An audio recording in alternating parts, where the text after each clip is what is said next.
Hello, and welcome to this conversation on learning to flourish. I'm Sabre Cherkowski, and I'm so glad you're joining us.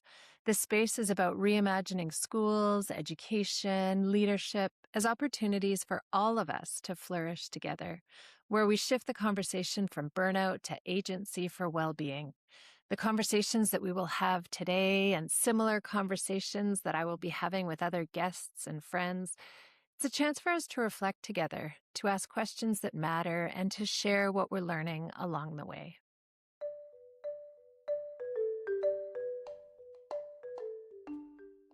Well, I am so pleased to have you as a guest today, Dr. Carol Mullen. So, Carol is a tenured professor of educational leadership and policy studies at Virginia Tech and a globally recognized scholar in mentoring, leadership, and equity in education.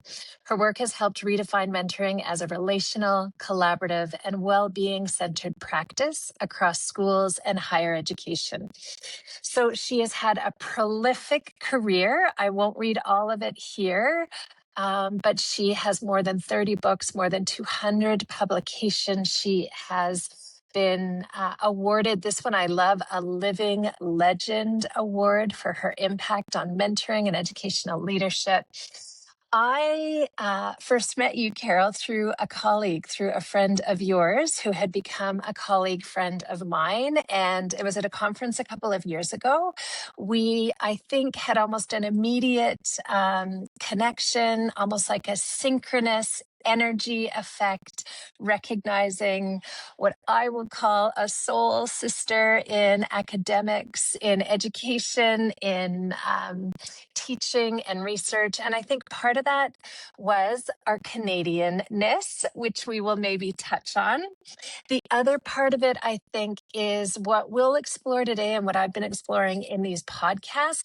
So, part of what we, I think, are kind of discovering and exploring together is how do we develop in an ongoing way our wholeness, our sense of who we are to our fullest in our work and through our lives, and how do we, I guess, seam together that what I call artificial distance of personal and professional. And it's part of why I've started to use this idea of talking with friends in these podcasts. And it really is a pleasure to have you as a friend in this podcast. And we'll kind of explore some ideas today around a theme that you and I cooked up around creativity. And then let's just talk a little bit about the 3 prompts and how we want to kind of focus our energy today, and maybe talk about our shirts, because we unknowingly each wore flowered shirts today. Well, I am so excited to have been invited to your amazing podcast, Sabre. I've enjoyed listening to all the other podcasts. The speakers and the interviews were original and unique, and yet there are recurring themes throughout them, like as around, say, wellness and flourishing, and even the feminine. And I very much enjoyed them and took parts of several days for myself. It was like my spa treatment, you know.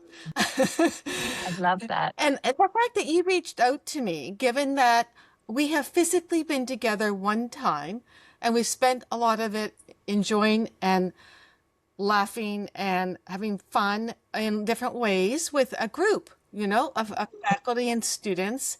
And then bumping into each other a little bit here and there. And I have continued to feel such a connection to you over the last year and a half by returning to your works I had not read, reading what is new, and not only that, but in sisterhood and appreciation, I would say citing your work in my current work has been really important to me, including in the most recent article that I just finished writing and publishing for Leading and Managing Journal that comes out of Australia, where your work on wellness and well-being, in particular well-being and flourishing, and your podcast are all cited in it.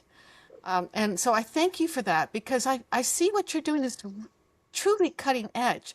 So to be here and to be welcomed into the space by you is something really important to me. Thank you. Thank you for all of that. And what I want to highlight is my appreciation for your intentional support and mentoring of scholars, of academics, of possibly women in academia, and the ways that you can use sort of what you have learned, what you have developed, how you have now a voice and a platform.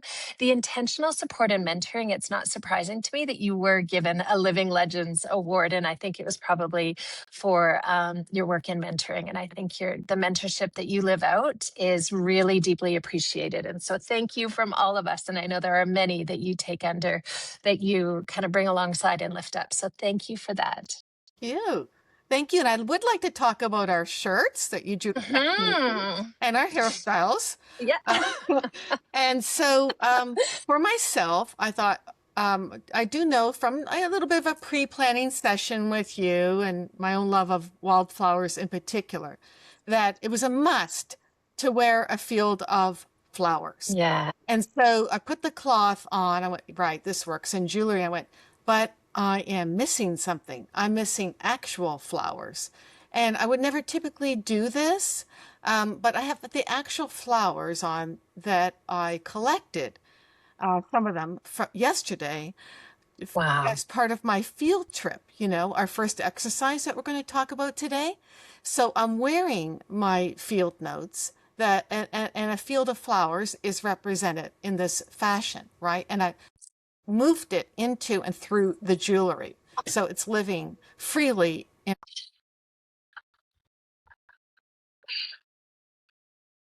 Oh, I love this. And part of our pre-planning conversation, and maybe I'll just give a bit of context around this idea of the field of flowers. And I love that you are wearing them. I love that we're talking about them, because part of what we also were thinking about in the pre-planning conversation is how do we bring the spirit and energy of what I am starting to think of, laying down in the grass together, laying our souls down. And when I thought about the title of, Conversations in the Field, it came out of this idea of having conversations with friends that is, of course, academic, of course, scholarly, of course, about research, but that connects our humanness, connects us to who we are, what matters, what makes us feel most alive, and is a generative space for, as you were saying, almost like a spa treatment.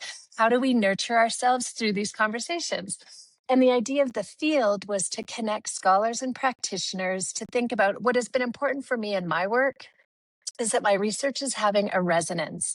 And in the first conversation that I had with the visiting scholar from Italy, Laura, she talked about the echoes being really important in her work. And I kind of linked onto that and thought, yeah, this notion of resonance has been really important for me in my research. And so how do we know that we are making a difference?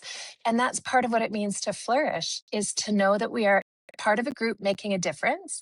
And the group making a difference isn't necessarily the one on the ground with you at the time in your office or on your floor, but it's part of a connected group. And that's also what I wanted these conversations to be, was to be a connecting place.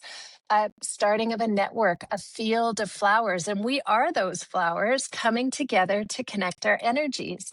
And the last piece that you had me really thinking about was how sort of that Rumi poem, and I think the title of is something like out beyond ideas of wrongdoing and right doing, there is a field, I'll meet you there. And I took Rumi's language: when the soul lies down in that grass, the world is too full to talk about. Ideas, language, even the phrase each other doesn't make any sense. And I thought, wow, what a place for this to be, a field where we can lie down together, let our souls lie in the grass, and just think about connecting. So that you have the field of flowers on you and within you, I think that also is resonating with this idea of creativity, and how creativity, and you're going to talk much more about creativity today, but this idea of living out step-by-step opportunities to create and evoke and prompt our fullness. To me, that's what you've done with those flowers, and to intentionally wear them. So why don't I turn it back over to you? I will let our listeners know that we cooked up 3 sort of prompts for our session today. The first one was the homework that we talked about, and I'll let you go first around. We shared with each other the challenge of find a field, walk within it. What did you notice? What do you want to bring back to share? But first, can you tell us why you're wearing flowers? How is it? We never discussed that. How is I it that know. you came up with a flowered shirt? So this part of it was our wildflower conversation. And I have really been paying attention, trying to pay attention to beautiful moments. And flowers for me, and especially where I live in the Okanagan in the spring, the flowers, they almost rupture and they come up and out, and it's just a blast of beauty, and it comes out of nowhere. And I do a lot of trail running and walking in the trails, and I'm just noticing how that sort of eruption of color, it literally stops me in my trail. And I thought, how can I think about that more intentionally, about the ways that I wear my clothes, how I choose to have color around me, to have that idea of it's precious. Like these flowers are a precious moment of beauty. They're always playful for me. Purple and orange are 2 of my favorite colors, along with blue. And so the violet. And yellow. And so all of those together, I mean, that's what we get in our trail running when I go with my group of gals and we're commenting on the colors. And then we're always reminded of it only lasts so long. Enjoy it while it's here. It only lasts so long. And then we have that active hopefulness, knowing that if we're lucky, we'll see them again next time. And so it's that idea we've been talking a lot, my running friends and I, about, stages and phases of life and how it's important to recognize when you are in a phase. And I think flowers help to remind that I'm in a phase. And so I like to wear this shirt even in the podcast. I recognize I wore it when I did Laura's. I consciously wore it today, and flower shirts might become my thing now because it reminds me to recognize that I'm in a moment with a friend, an opportunity to learn. And let's just take the time to be amazed. You are going to say something that's going to be like the beautiful yellow flowers on my trail, and it's just going to rupture something in me. And so I want to sort of evoke those ideas. So that was a really long, we're going to have a tough time staying on time today, Carol. We are on track. And I love that your podcast is flowering. I want to say that to you.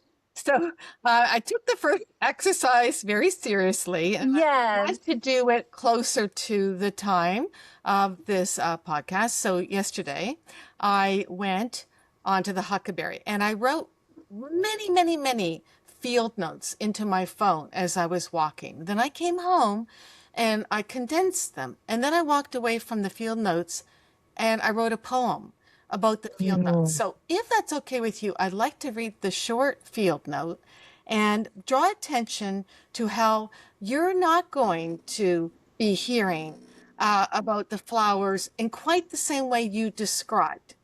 The plentiful, gorgeous bouquet of flowers in nature as you go through the fields with your running group. You're going to hear about flowers a little differently. So I called it my poetic field note when I arrived at the point of distillation. And I then called it seeking and noticing wildflowers. And I also, Mm. the reason I call it that is because noticing is one of the words that you use with some frequency in your writing and your speaking and in how you frame the podcast. And it is one of my favorite words. And I think it's an undervalued feminine word. So I wrote, as I start on my walk toward and onto the Huckleberry Trail this June in the Appalachian Mountains of Blacksburg, Virginia, the air is still, yet filled with sound. Birds, the distant stir of construction, even the whisper of wind, and the low hum of facilities. I find myself searching for wildflowers, my eyes attuned to their quiet persistence, as if they are appearing merely by accident. Tiny pink blossoms flicker and vanish, yellow stalks linger shyly behind trees, and scattered purples stretch low across the Mm. ground, modest and fleeting. Berry bushes, red, strawberry, and bright with promise, repeat themselves more boldly, as if remembering what the wildflowers forgot.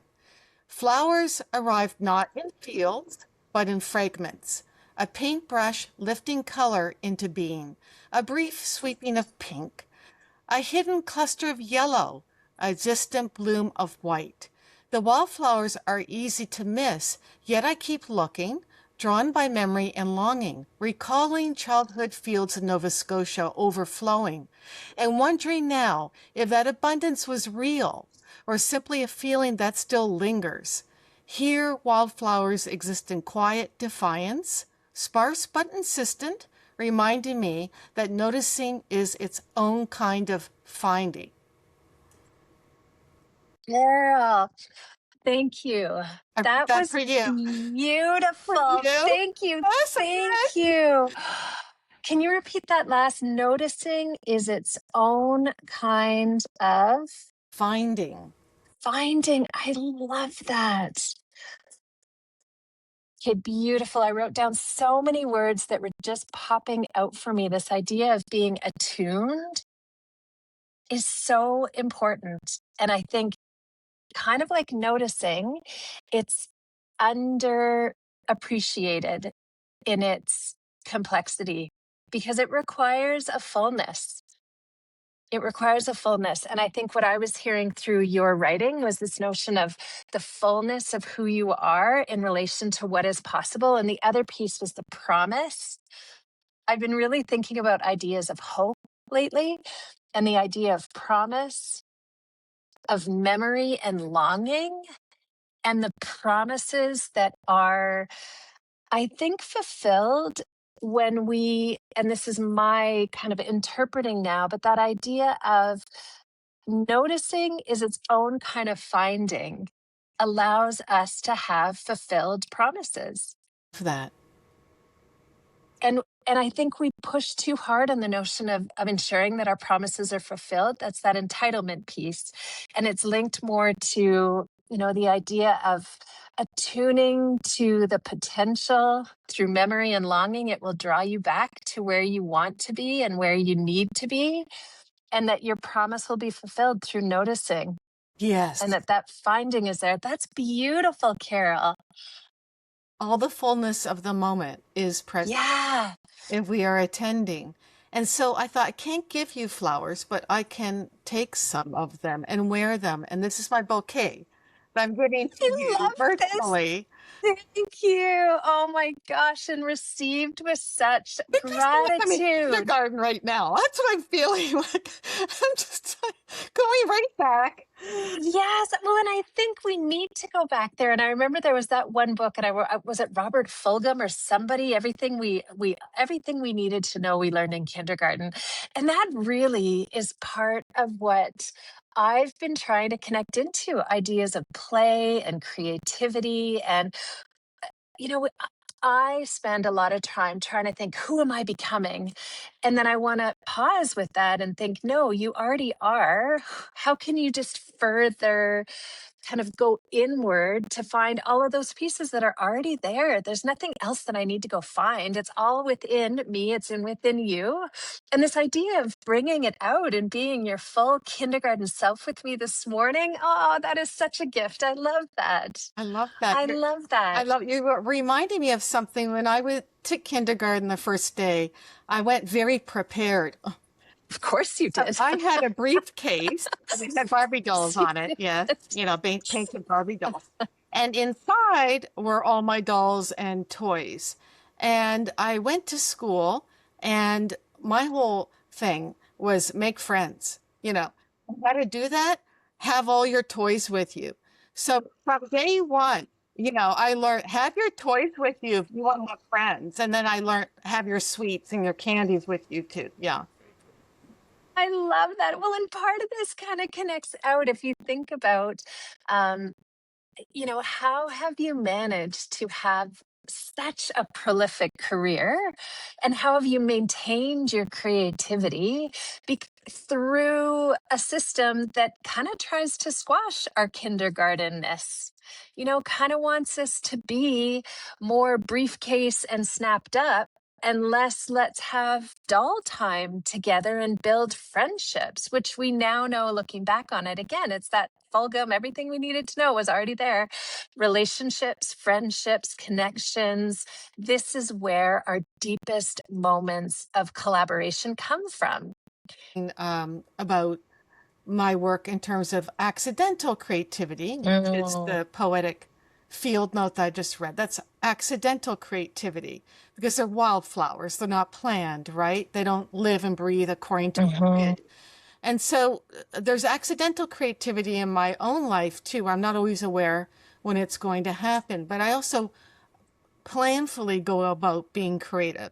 From a very early age, I had poetic snippets in my dissertation over 30 years ago. I had nighttime dreams in there, and then I turned that into a database, and I insisted that it's a social science methodology and process. So from a very young age, I was insisting, I'm not just doing a flourish here.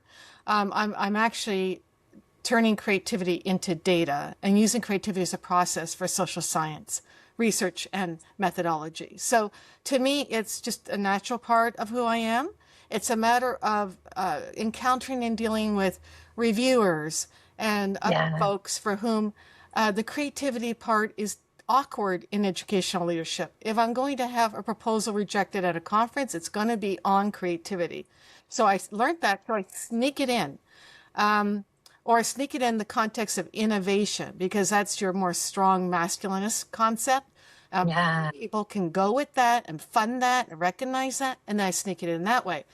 But I have been also getting away with things. So in the creativity behavioral journals that I'm appearing in, obviously with the behaviorist perspective and orientation, strongly empirical, I've been like the artwork that's going to be showing today.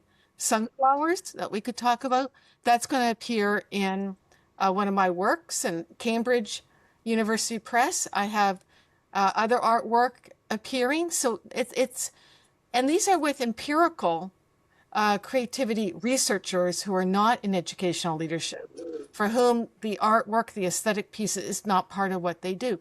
But they're used to Carol Mullen, and they also encourage the contours of me in different ways. So that's become paradoxical. Those relationships and those friendships, as they get us, no matter how foreign we may seem, they end up coming around and welcoming my work in different ways. So, I love that. it's not just insistence. Sometimes it's invitation. Persistence. Well, and persistence over however many years to almost demand of yourself an authentic engagement with your work, despite what the more institutionalized process might look like. And I think that's courage, that's bravery. I love that.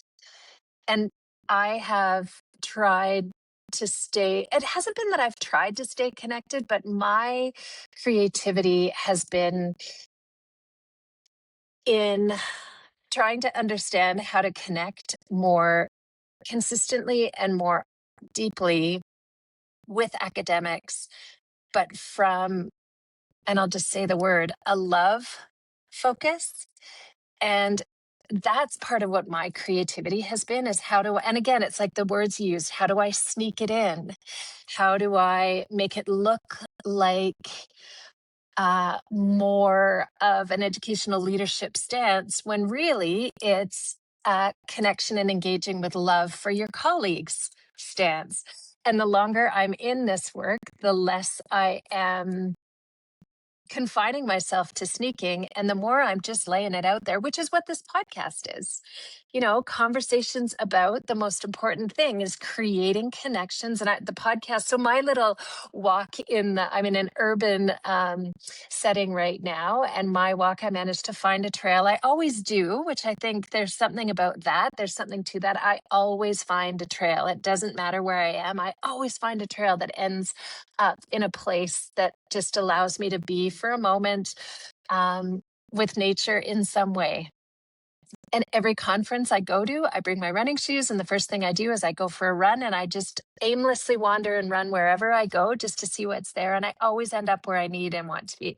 So this morning I ended up on this trail. Of course I did. And I was in this podcast talking about 4 chemicals in our brain. And the one that they were talking about that is most needed in our world and that is not talked about is oxytocin. And it's the chemical for love, connection.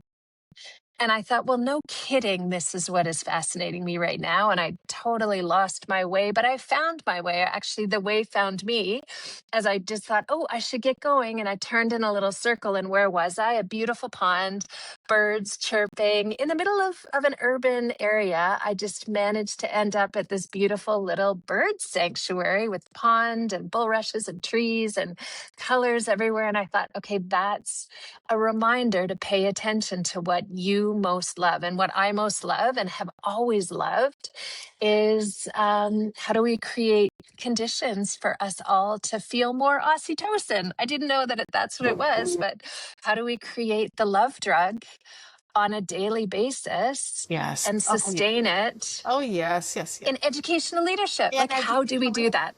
So that I realize has been my path.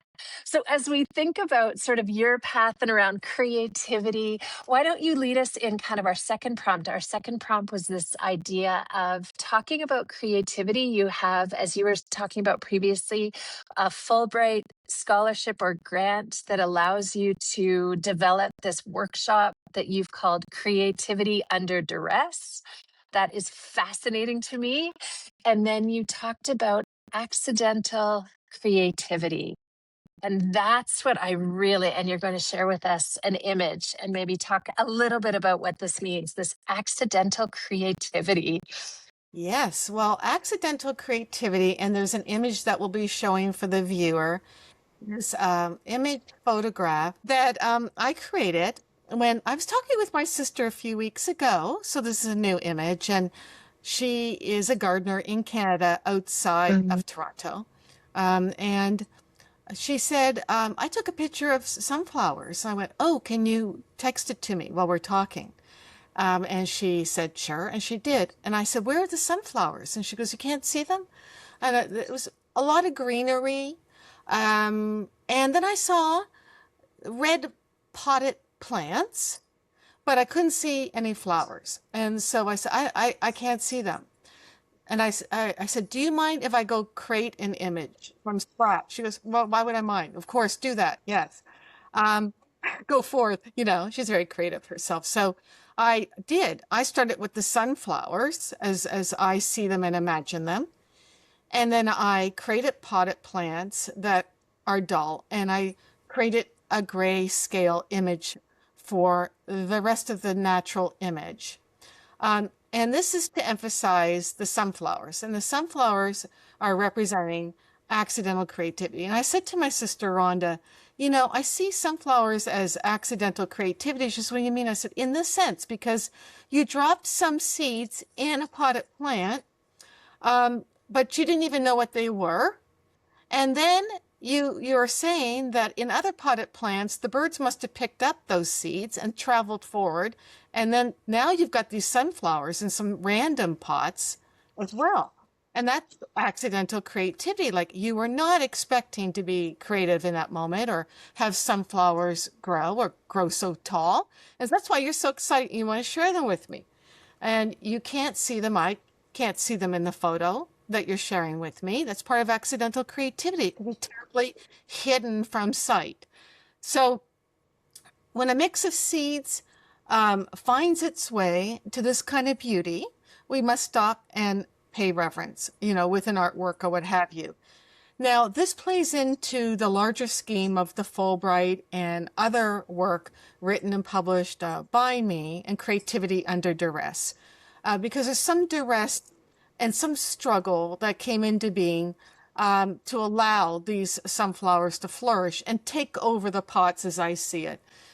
Now, the more complex idea is from the educational psychologists who are not in educational leadership, they're in ed psych, They are Beghetto and Kaufman. And Beghetto and Kaufman created decades ago the 4C creativity model. 4 types of creativity. There's mini C, little c creativity that happens every day. Then there's that's mini C creativity is we write in our journal, or we dream something at night and maybe we jot something. We're doing something meaningful. Nobody else knows about it. Little c creativity is a step up. We're being creative in the classroom or place like that, where the teacher says, that's really lovely. That's very creative. Let's put that on the bulletin board. And so now it's your mini C creativity has become little c creativity. It's now recognized. Maybe you solved a problem and people are going, wow, that's a great thing that you solved that problem. We didn't have enough space in the classroom for the artwork. So you said, let's do the hallway, let's do the corridors, stuff like that, right? And then there's pro-C creativity, which is professional creativity, like we are demonstrating here. For professional creativity to be called pro-C, it must be recognized. So how's this recognized? We're recognizing each other, and we think that's enough. However, we have a podcast, and this podcast lives within a series, a Field of Flowers series. And then there may be publications and conference presentations about it and so forth to further secure the recognition and merit of the Pro-C creativity category that's occurring here. And then there's big C creativity, the iPhone and AI and generative AI in education, and the things that many of us dream about, the female Einsteins of the world, and don't necessarily get there. However, big C creativity, big breakthrough creativity comes from mini C creativity, and maybe little c creativity, and maybe pro-C creativity, not necessarily pro-C, right? People can skip past professional creativity and not get recognition, like we saw with the development of the iPhone being created in a garage. There doesn't seem to be any real recognition around there. There's like a lot of self-worth going on. And it seemed to move to big C creativity. So these are stages, but not necessarily a ladder. So then I start to think about, okay, now my contribution with the Fulbright was to say, I'm noticing that this really fascinating model has never been applied or thought through methodologically. So what if I created a Fulbright program with the blessing of Beghetto and Kaufman, where I'm actually creating a program to implement this with students, and they said yes. And I went ahead and got a Fulbright to China and tried my version of the 4C model with 18-year-olds in undergraduate courses. And then as time went by, I was in Australia, with people in education and humanities and also Indigenous students. That was important to me. And then I was in Toronto for a Fulbright where the program occurred with graduate students and doctoral students, mainly in education, but also educational leadership. However, teacher education tends to be the bigger program, so more representation from teacher education students. Having done all of that over the year, starting in the year 2015, with actual implementation in China, with the creativity under duress because of high stakes accountability. I went to countries that have high stakes accountability, and they had to have that criterion for me to go there. Like, can creativity live in a place where you have high stakes accountability? You can call that a kind of regime. People don't have time to do creativity in classrooms. Those spaces are being closed out and so forth.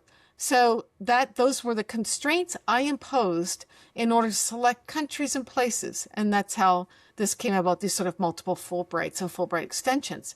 As time went by and many years have gone by, I developed what I saw as hidden C creativity, which is creativity that is private and unknown to the self. And we all have it. Even people who are creative have levels of creativity and contours of creativity that they're not aware of. But most people will say, I'm not creative, so I didn't try to be. And then you turn around and you can see mini C creativity, but pay attention to that being lived out in their life. And little c, they're great problem solvers. They can fix a faucet with pliers and have the pliers instead of the faucet, and then they can reroute things and they can rework, and we can't even figure out how they did that. And they're, terrifically creative. So all of this is to say, when I developed the notion of creativity is hidden from ourselves, and that makes it imperative for teachers and others to create deliberate and intentional guidelines to say, we are going to be creative today. And we are going to approach this in a collaborative way. So you're not going to be alone with your creativity. So this is what I did in different places, because I was already attuned to that possibility in China, but then it became more and more deliberate over time. I then developed and coined the notion of hidden seed creativity and worked it into my articles and books with Beghetto and Kaufman. They were welcoming the extension of their model. Then I accidentally encountered accidental creativity. Now, accidental innovation exists in the world, and I did not know that. I Googled it afterwards and came across it. And serendipity, we know that term. Those two terms exist, but accidental creativity did not show up in my searches after I thought of this concept. And I wrote it in to my chapter along with the artwork that we're looking today for the Cambridge University Press chapter that's going to be in Kaufman and Beghetto's book. And they are welcoming. Oh, yeah, your artwork, we want to see that. And this is interesting to me, to have these empirical thinkers who have created this model. It's never been implemented or extended or thought about differently or turned inside out and upside down and deconstructed and rethought in aesthetic ways to say, we welcome you into our space. Yes. Thank you for allowing me to not even take a breath there. You are so kind. No, this is fascinating to me. Congratulations on not just following your passion, but following your passion in a way that connects not just you to a model, but then connects a whole discipline. Everyone who's reading about education, educational leadership are now being given the opportunity to understand and think about creativity in a new way from having brought in the 4 C's from a different discipline. So I think that's also this idea of connecting, I think is not appreciated enough. And that was creativity on your side, I think, to see this model and think about how to make these connections to create friendships, academic and intellectual friendships across these disciplines. I'm fascinated with this idea of hidden creativity that we're not even aware of ourselves. As someone who has been, I would say, afraid of creativity because I never thought I was creative enough to recognize that there are 4 levels of creativity, 4 ways that people can access creativity and give opportunity for the potential to then be ignited. And I'm curious to know how you connect that professional creativity, educational leadership, and some of what you've seen around preparing educational leaders. How have you seen, has it been brought into the work? How have you seen educational leadership either transformed or ignited through this idea of Pro-C, professional creativity? Nothing I've ever known before this moment, and I'm so excited about this thought. Yes, there are different types of models and frameworks of creativity. So the 4C model is one of them, and it is widely cited and widely known. But there are many other models that represent different ways of thinking about creativity, and some created just for very young children, which are fascinating. But the leadership piece has been very difficult for me because first of all, we don't have educational leadership in many countries. It's a boutique program. So when I applied to different places, we don't have educational leadership. Try another country, the Mediterranean, Italy, different places and spaces, they don't recognize, they recognize teacher education. So that was the first struggle. The next struggle was to move my creativity work, research and all into educational leadership journals. It was very difficult. So I have published 2 books on creativity in Kaufman and Beghetto's series, their book series, Springer. I have published a book on creativity with Routledge by myself. I've also published another book with them on Indigenous culture and creativity in Canada. And the way that I have been working around this is to say, I'm not hemming myself into educational leadership, because the more that I do that, the more uptight I'm getting. I'm finding myself with the initial struggle I had moving into my career. It was very hard for me to move into educational leadership in different ways because I came from teacher education and curriculum studies. My PhDs in that area. And then I recast myself. And I have been in educational leadership and embracing it ever since. So I work along the contours of educational leadership. I sneak my way in, and I do it this way, right? So one way I do it is with my edited books, I invite educational leadership professors and students to contribute on creativity. That's one way to do it. The Creativity Under Duress book primarily has ed psych people, because the ed psych people really own the show. While I'm really impressed with that and that they do own the show and they have for a long time, I want to elbow our way in there. And so I do it through invitations. Direct invitations is one way. I do it by Belmas is another, just to give you a current example, very current. When I go to the Belmas conference in a couple of weeks, I'll be doing a creativity workshop, and I'll be doing 4 presentations. And one is a 50-minute workshop I'm doing by myself on the Kaufman and Beghetto model, and at the same time, not on that model. It's really on my spin-off and my extensions and my ways of seeing and re-seeing the model. And I'm going to have them do what I had the young students do in China and other places, where I'm going to give them the physical materials to create a 3D paper poster. And these people are going to be educational leadership, because Belmas is educational leadership.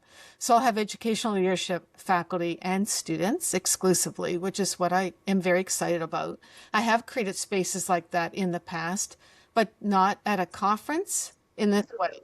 And so they will be enacting what I've done elsewhere, however, repositioned for educational leaders and for such a short time frame. They are going to interpret in quadrants. Let's see if people stay within the quadrants or figure out that they don't have to. So mini C will live in one quadrant, and little c, and then pro C. And that's going to be important, because we love our professional creativity, don't we, in that leadership? We love what everybody's vita represents in different ways. To me, strands of creativity. We create and we make our careers. We reinvent ourselves. And then the big C, creativity. They're going to work collaboratively. That's the friendship piece. We get to meet new friends without being corny about it. So we're using the word collaborative. They will sit there. They will have supplies that I will be bringing, and they will have chocolates and other goodies. And they will be following a set of instructions that ask them to be creative, and that are similar but different from the instructions I give students. And so the 3D part, this is what they're doing. Are they going to live within quadrants, or figure out they can find the bleeding edges and not do that? Then I'm going to ask them to come up with an integrative image or a metaphor to connect the 4 images, symbols, or whatever it is that they've created to represent each of those types or levels of creativity. And then I'm going to ask them to create a 3D image. This is a lot. This is a high demand load. So I'm going to start by showing what 18-year-olds did in China within an hour, how they they all stayed within the quadrants, which was interesting. They found integrative connecting images. One group, for example, used their birthplaces in China to connect the images, which I thought was very beautiful. Another group used the metamorphosis of a butterfly to connect. These were integral. They were not superfluous images. And then, most brilliantly, the thing I loved the most was creating a 3D image, wearable clothing, but not really. It's paper, right? So paper jeans, they love blue jeans. So they created blue jeans in one case. They created the 3D image of a teacher, a movable teacher. They created a 3D image of a wagon that you move through a field, which represented mini C in the first place. And so they were brilliant. There was some Amazing. well, Oh, I wish I was there to be able to be a part of it. oh, It's reminding me of some of the work I do around flourishing and an inquiry approach or learning to notice flourishing. Play has been an important piece of that, and it's a riff off of appreciative inquiry, where one of the steps in appreciative inquiry is dreaming and designing in playful ways that which you want to then sort of reflect or live out. And so I'm reminded of, I had a group of trustees in a very conservative province. I had sort of a 2-day conference with them around flourishing and a flourishing inquiry. And I'll never forget, kind of as I was moving into the play part of the experience and having paper and markers and magazines and scissors and glue and all of this. And they were just invited to, after having discussed what matters most to us in our schools, for our students, for our communities, how will you represent that in a playful way that involves sort of sharing who you are and invoking the energies of who you could become through the play, and having these trustees stand up, and one of them did this amazing rap song, and they're all singing and rapping and rhyming, and a dance, and someone else held, they were all, almost all of them, embodied experiences. There were some posters, there was someone who built a little mini paper plane, but just this idea of creating space for playfulness and allowing these possibilities to emerge in creative ways. I love the stories that you've shared today around how you do that with students, with educational leaders, and inspiring me to think through how might I continue to tap into that, the mini C's and the little C's. I think you're right. I play in the pro C space all the time. And I love that we are talking about creativity. As I shared with you in our pre-planning, one of the pieces that I'm really challenging myself with this year, and this is part of the podcast, is how do I tap into creativity more often and overtly? I laugh. I managed to get a teaching job right out of teacher's college, and one of the courses that I had to teach was art, grade 8 art. Well, if you knew me, you knew that was ridiculous. I was hired to coach the senior boys volleyball team. That tracks. What didn't track was me learning to teach art. It was an absolute gong show, but it was amazing and fun the whole way along. And I remember the first book I bought was Learning to Draw from the Right Side of the Brain or something. yeah, I remember that book. It was wild. Anyway, so I'm coming all the way back to my first year teacher experience and trying to allow myself spaces to create. So I'm so happy that you and I were able to connect around creativity today, and you sharing experiences of how you've been able to do that as a scholar is really inspiring. And I want to lead us into our third prompt. We have one more experience that we want to kind of share together. We thought this was sort of your suggestion, having listened to the podcast where I had shared a poem with Kelly. Uh, and I just asked her to reflect on it. And you had kind of shared how you appreciated that, you enjoyed that, and that you had a poem also that you might want to share. And I was up for the challenge and thought, well, I will find a poem as well. And not surprisingly, mine always end up in nature. But I want to turn it to you to share your poem first. This is the original poem that I thought about, and then I created a poem of my own, like a poetic response. So when I was a doctoral student, I was really taken by this Canadian poet, Elizabeth Bishop. She was born elsewhere, but she lived her life in Canada. And I was taken with it. I haven't revisited it since I listened to your podcast, and it took me back, and I thought, I want to go back to that poem. And so it is here. I will read it. Might help with the continuity in terms of my own poem. So this is Sandpiper by Elizabeth Bishop. And she wrote it many years ago and passed away in the 70s. She wrote, "The roaring alongside he takes for granted, and that every so often the world is bound to shake. He runs. He runs to the south, finical, awkward, in a state of controlled panic, a student of lake. The beach hisses like fat. On his left, a sheet of interrupting water comes and goes and glazes over his dark and brittle feet.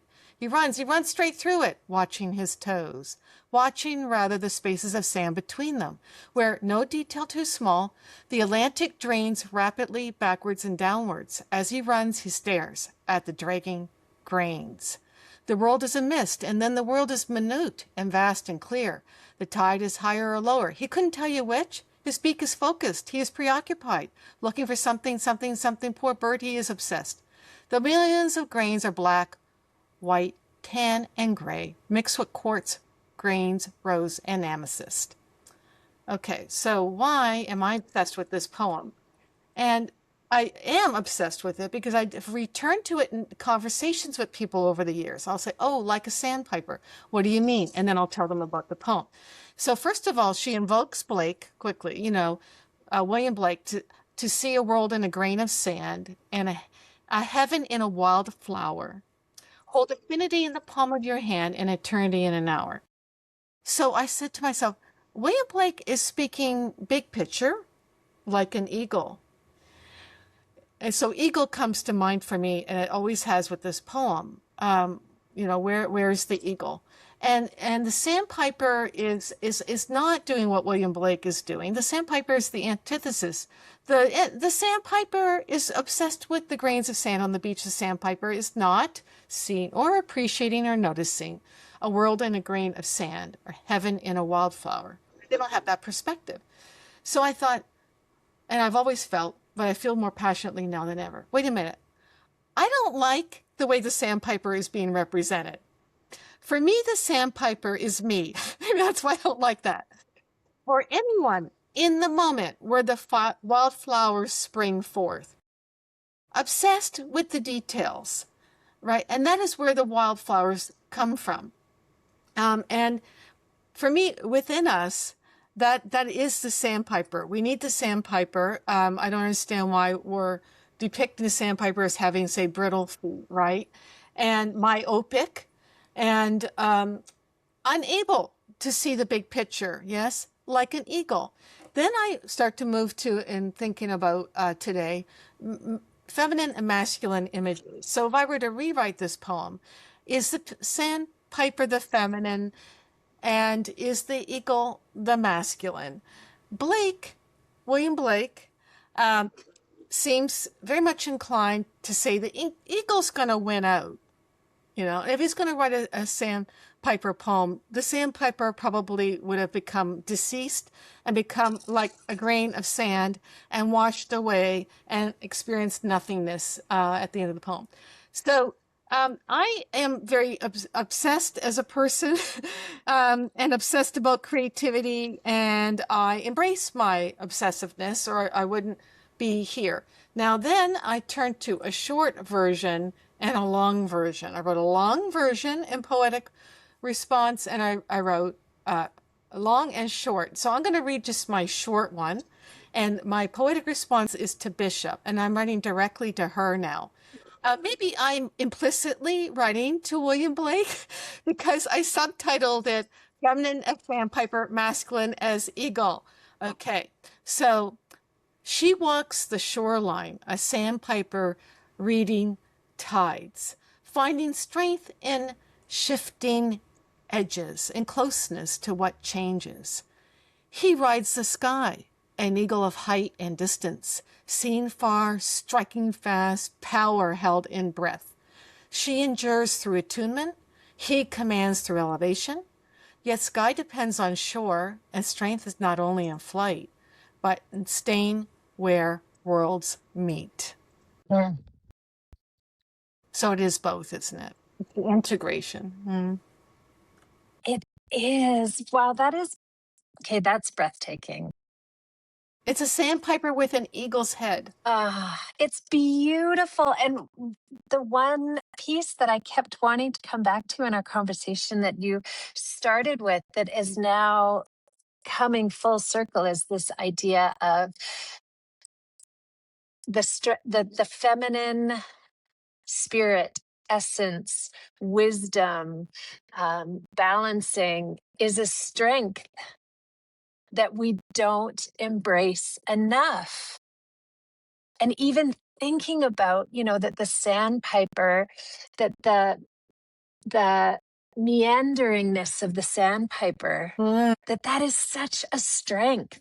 And especially as an academic, that is such a strength to be able to watch the sand come in through and wonder about the spaces between your toes. And I mean, we don't give that opportunity for um, thinking about the what is it, the granularity Mhm. of an idea. That is what draws us down. And we always rush over it to get to the bigness Mhm. of the grant, the idea. And I think I have always been someone, I've always been a sandpiper. Interestingly, I've been told that my spirit or totem animal is an eagle, which is really interesting. I see eagles Piping everywhere. with an eagle on its head. It's about, I really Yes. think so. And I That's so purposefully didn't much. go and Thank you for sharing that. look up this the poem when you told me about it. I thought I don't want to look it up yet. I want to the other piece in the poem that really kind of resonated with me was that idea of shaking, Mm. that the world shakes, that things shake. And part of it was Kelly, who was in the conversation with me previously. She and I kind of developed this idea of activities that are shifting ground activities, purposefully destabilizing. Yes, yes, yes. There it is, the creativity, the opportunity Yeah, for creativity. I love that. I think I don't tell either Bishop, may she rest well where she is, and Mr. Blake, but I think I liked your response better than both of the originals. Oh my gosh. You're such a golden friend. I love that. Okay, the other funny thing is the poem that I chose for today. It's, of course, a Mary Oliver poem, but it's about birds. And the path that I found today took me to the pond with all of the different birds singing. And here you've shared your story around the sandpiper with the eagle's head. And I love that idea of that we need both. We need the feminine, we need the masculine. The balance is where we find the beauty in all of that. And so I'll share this poem by Mary Oliver. Her poem is called Wild Geese, and it speaks to some of the ideas that we've been riffing around today. And she writes, "You do not have to be good. You do not have to walk on your knees for 100 miles through the desert repenting.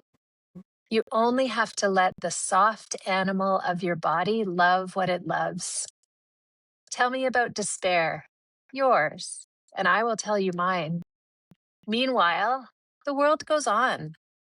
Meanwhile, the sun and the clear pebbles of the rain are moving across the landscapes, over the prairies and the deep trees, the mountains and the rivers.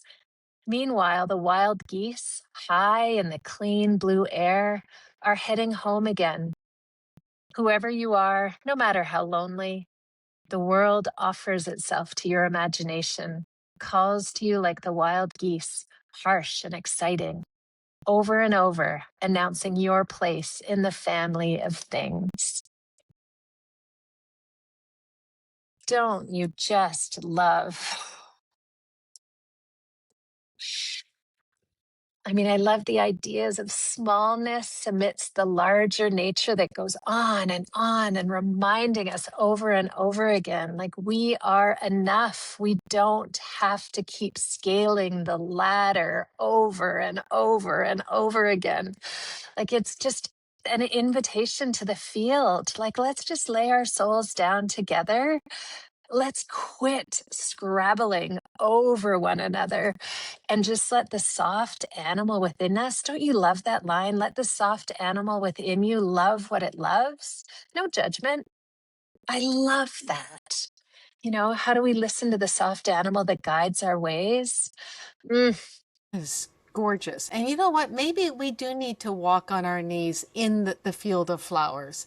mm. And like the soft belly of the animal that is on its knees. Sometimes that's where we need to be. That's the sandpiper, is on its knees and on its belly, unapologetically, staying, rolling, sleeping, eating, drinking, bathing, dreaming on its knees and on its belly.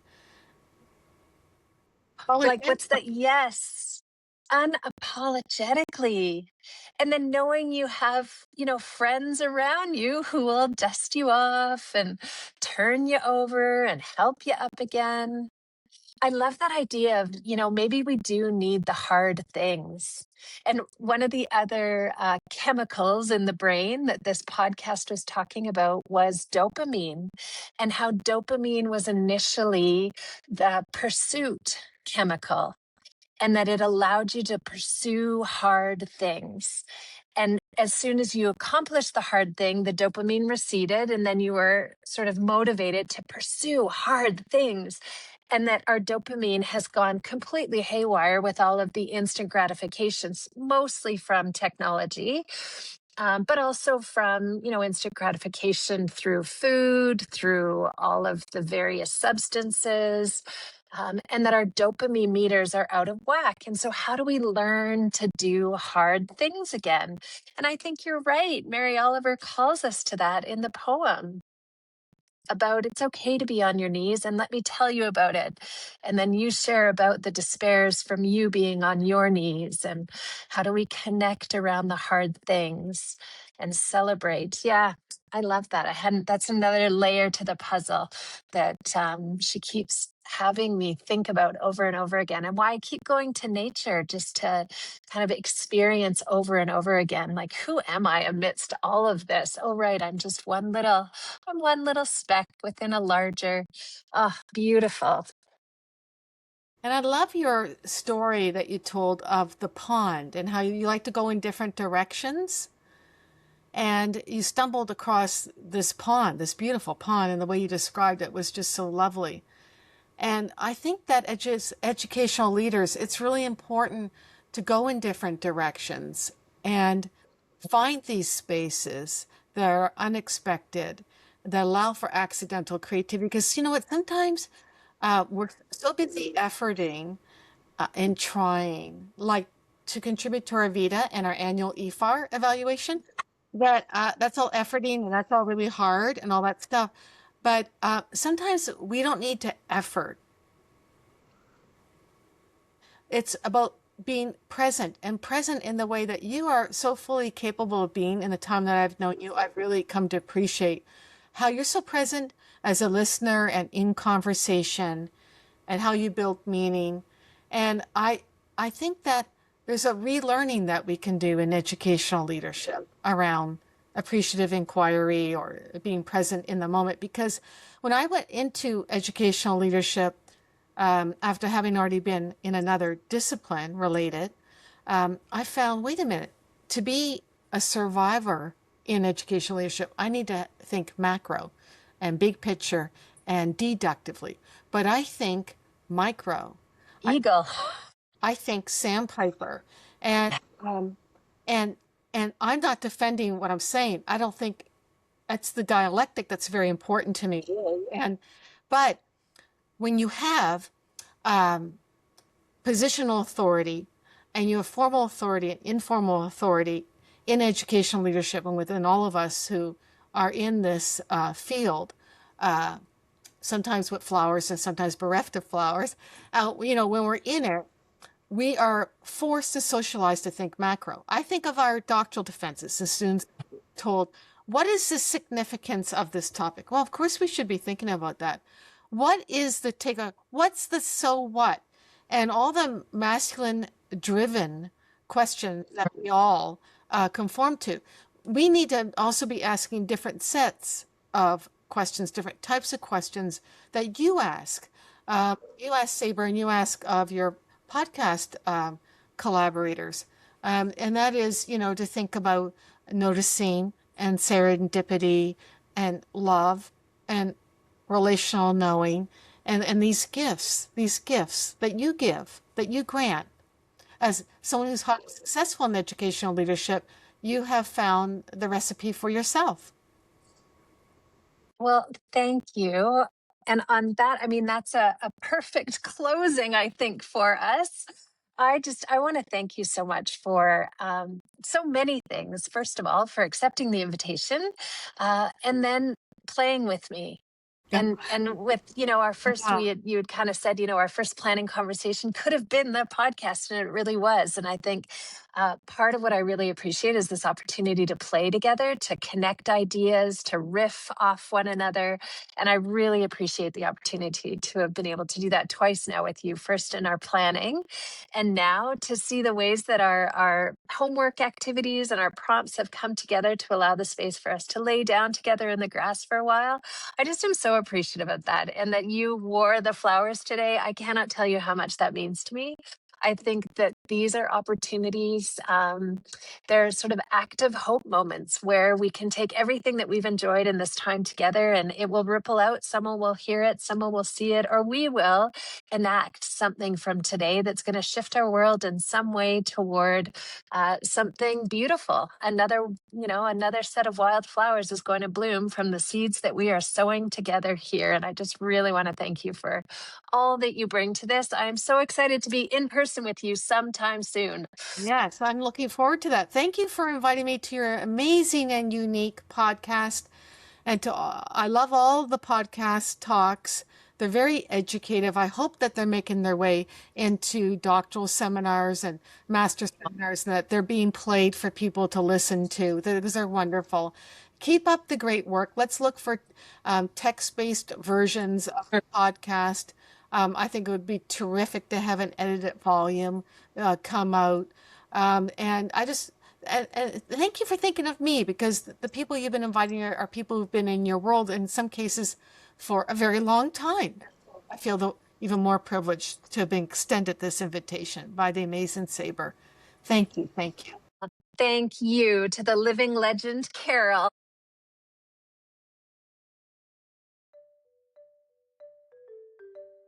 Thank you for being with us. May this conversation spark your own reflections on what it means to learn, live, and of course, lead well. For more information on my research and projects on learning and leadership for well-being, visit leadwell.ok.ubc.ca.